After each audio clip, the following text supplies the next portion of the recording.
All right, y'all, here we go. We are talking about families from Middle Eastern backgrounds. This is chapter 9 in your book. And we're gonna, in this particular chunk, we're gonna talk about content that's on page 184 through 191, roughly. So this is content from your book. Multicultural Students with Special Language Needs, Practical Strategies for Assessment and Intervention, 5th edition by Dr. Celeste Roseberry-McKibbin. So, all right, here we go. We're going to start off with a little bit of geography. So, the book actually includes North Africa as part of the Middle East.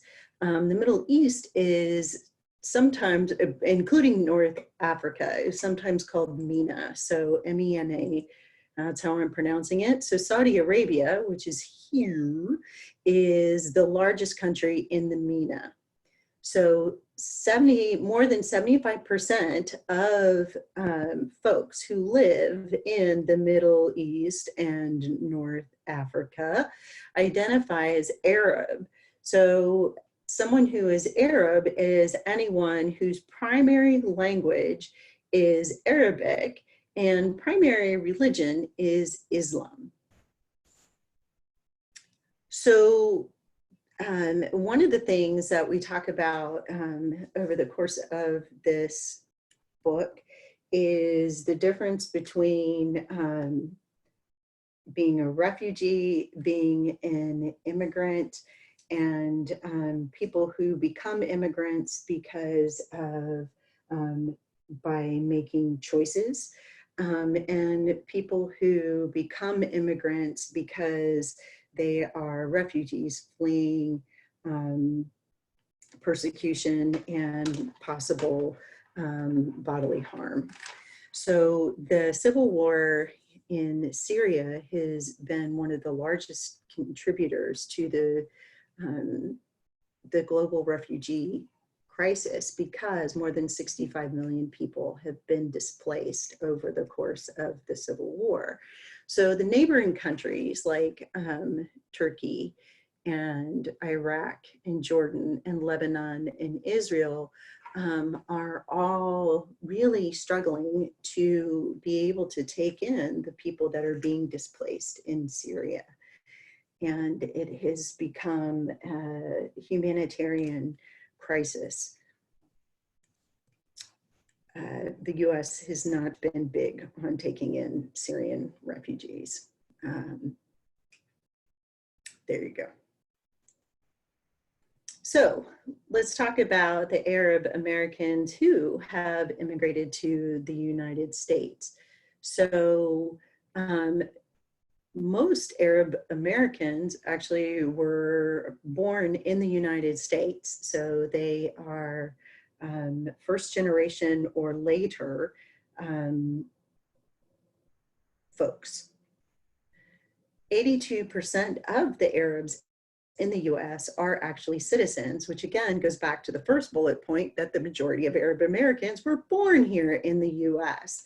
I would say probably something around, oh, I don't know, let's guess, 80% perhaps.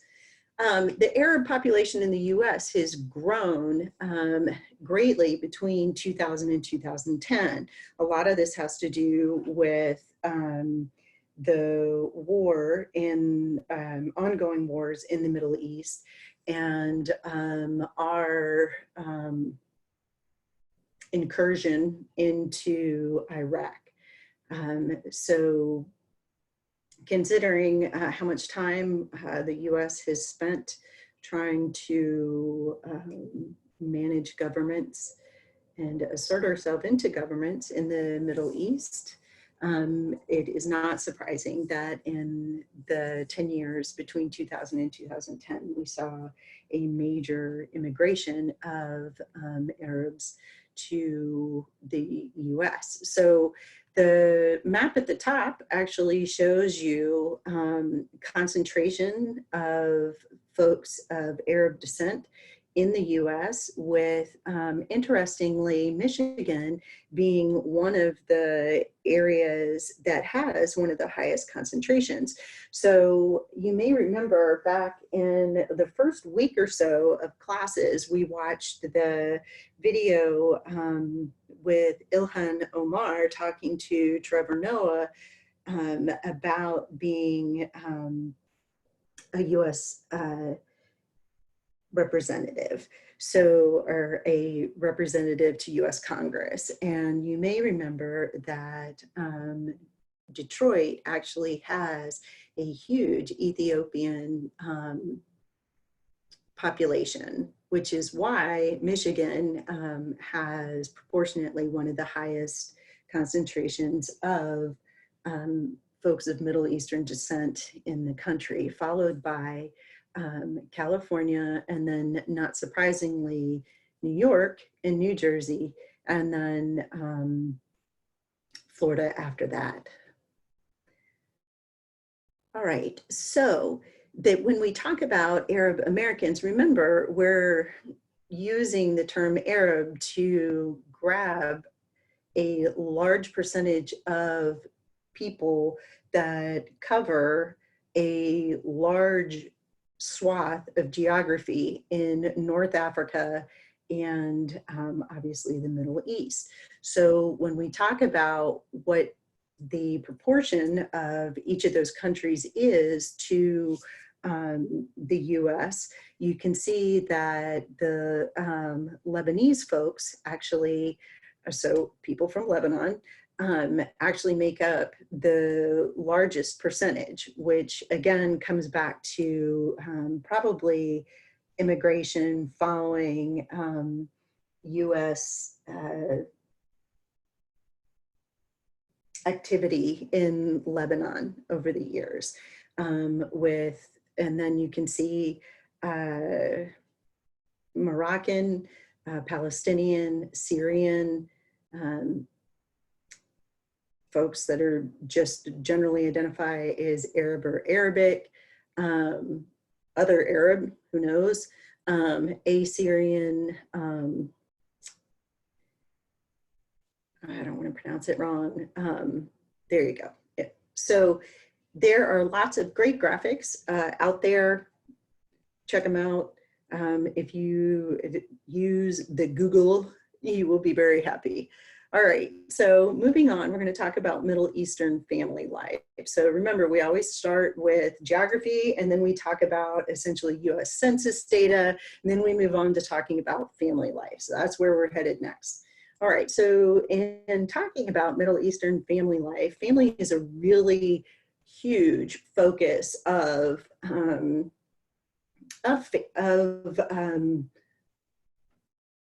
daily life. So, and loyalty is a big part of that. Loyalty to your family is highly expected and valued. All right. Most marriages, procreation, so creating grandchildren or great-grandchildren or children, is the highest priority. Marital love and intimacy is only necessary as far as it will get you children and grandchildren and great-grandchildren, etc. Which goes to bullet number 3, children are greatly valued.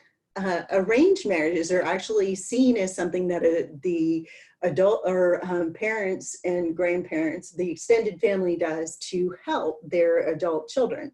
The idea is that they have more days of living and more knowledge of who their children are to be able to make a good match. So basically the concept, as I understand it, is that adult children aren't really as trustworthy and knowledgeable to be able to make those kinds of decisions. I don't know that that's wrong. I think it really depends a lot on the family. But before you go start poo-pooing that culturally, I think you probably should take a minute to check your bias and really consider what that might mean if, and what it means to be on a dating app where you give all of your characteristics and wants and desires to it, and it helps you pick a match.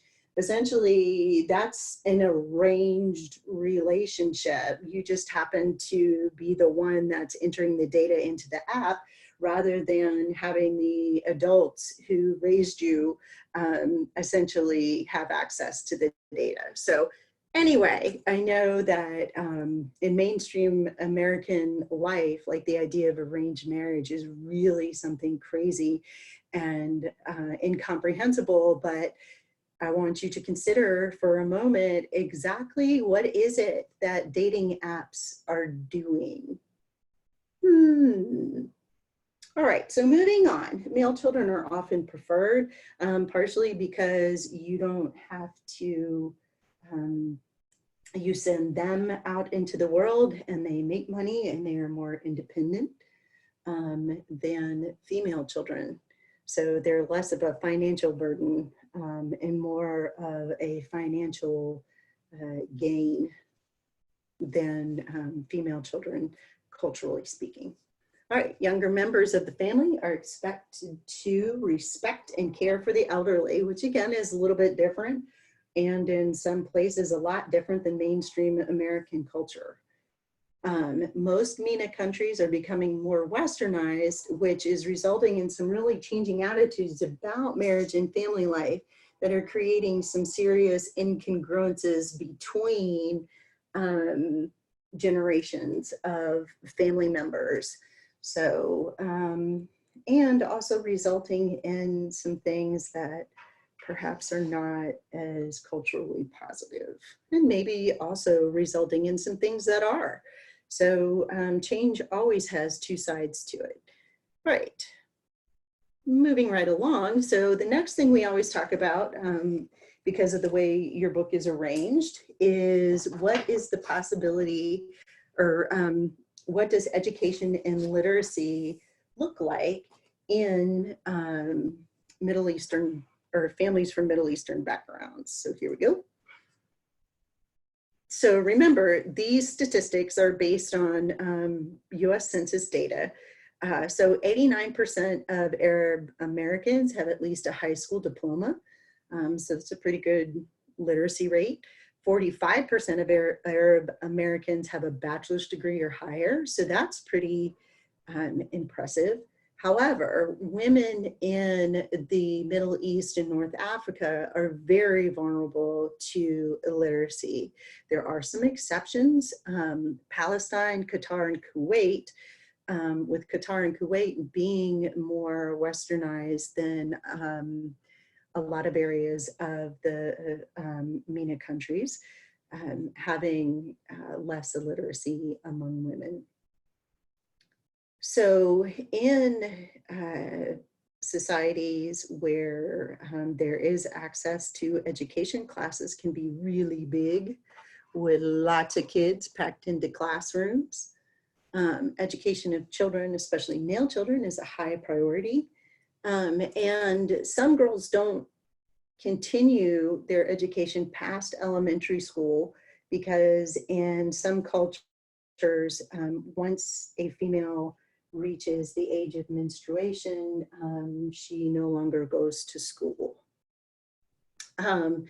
One of the solutions to that is school segregation. So in Iran, some schools are actually segregated based on gender.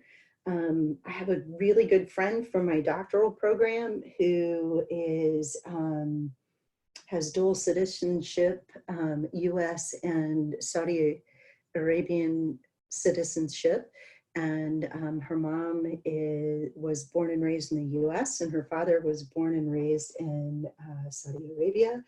And when she finished her doctorate, she returned home to Saudi Arabia and began teaching. And so back when she first started teaching, the way the university did it is that the women and men were educated, I believe, in the morning, and women were educated in the afternoon. I may have that backwards. It may have been the other way around, but they received their education at the university at separate times of the day. So there were no co-ed classrooms.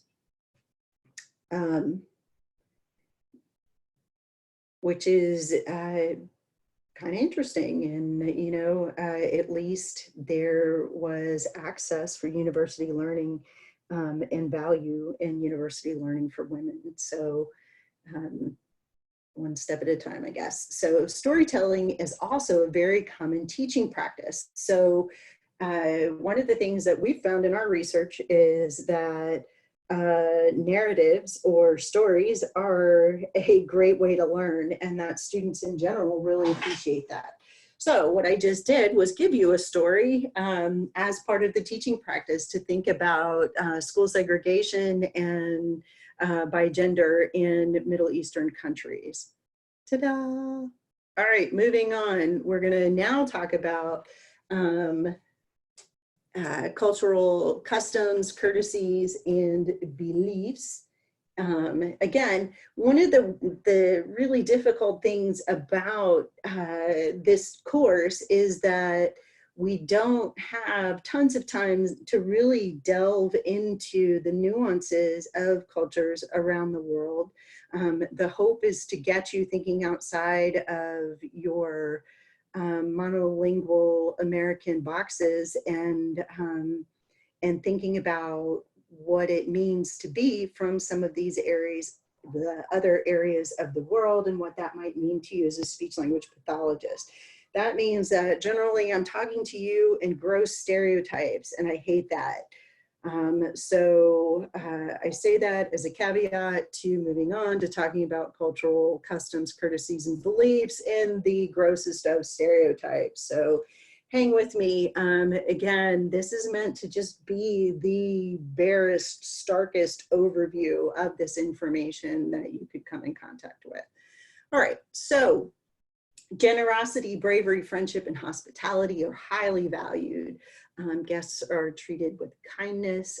Food is available in abundance. In some cultures, men and women eat in separate rooms. In others, they eat in the same room. I think we talked about this at some other point in the semester, that in some cultures, your left hand is the one that sees to your personal needs and your right hand is the one that does not. So if you are interacting with a family of Middle Eastern or North African descent, keep your left hand to yourself. All right, privacy is not a thing in a lot of cultures the way it is in mainstream American culture. So in fact, it is seen as a sign of loneliness that if you are by yourself for any length of time, it's really pretty sad for you, because it means that you don't have people around you who love you. So kind of bear that in mind and check your biases as to every child having their own room in a house, or how many people live in a house at a time, things like that. We definitely, and I speak for myself, most certainly live in a place of privilege where we seem to believe that everyone should be able to get away from each other in their homes. I don't know whether that's a privilege, but that is an attitude. That is one of our attitudes. So speaking of attitudes, folks from Middle Eastern and North African countries tend to have a very different attitude about time than mainstream Americans. So you need to be aware of that and build it into your schedule accordingly. It is acceptable for friends of the same sex to show public affection. However, in general, homosexuality is not widely accepted. So it's just a really interesting kind of dichotomy. And members of the opposite sex do not show affection in public. So kind of an interesting reverse of mainstream American culture, although hopefully we're evolving some. All right, so traditional Arabs view the clothing restrictions as a way of providing protection. In fact, there's a really cool TED Talk about the role of the hijab, and that it came out of a dangerous situation where women were being attacked by bandits thousands of years ago as they went to use the bathroom. Well, obviously not use the bathroom, to relieve themselves outside. And so the bandits would only attack the women who they suspected didn't have any escorts. So the women who usually had on hijabs were the ones who had escorts. And so they weren't attacked as frequently. So it became common practice for women, all women, to wear hijabs, and then that way the bandits were confused. So that's the idea of behind a lot of the clothing restrictions, is it actually protects women from the lascivious intentions of males. There you go. All right, so one of the really interesting things that is also part of the educational cycle and becomes part of the work cycle is where in the workforce do women work? And in the vast majority of countries, women work inside the home. So the graphic on the left shows you that in Saudi Arabia, they're actually only 10% of the workforce is made up of females, whereas roughly 36% of the workforce is made up of Saudi males, but it's actually a sign of affluence and success to not be part of the workforce. So non-Saudi males and non-Saudi females actually make up the majority of the workforce and serve the Saudi citizens. So the graphic on the right is actually shows the percentage of university attendance by sex in the Middle East. And so you can see that Kuwait, Qatar, the United Arab Emirates, the Palestinian territories, Israel, actually Lebanon and Saudi Arabia, and even Jordan and Oman, there are either more women or equal numbers of women and men in the university system. So it's kind of interesting. And then you can see the 4 other countries listed where, especially in Yemen, where women make up only roughly or less than 30% of university citizens. So as you look across, a lot of these countries where 50% or more of the university students are women are in countries where that have been westernized to a greater or lesser degree. All right, so this is the end of part 1. Make good choices, and I will chat at you in the next set of slides. Bye.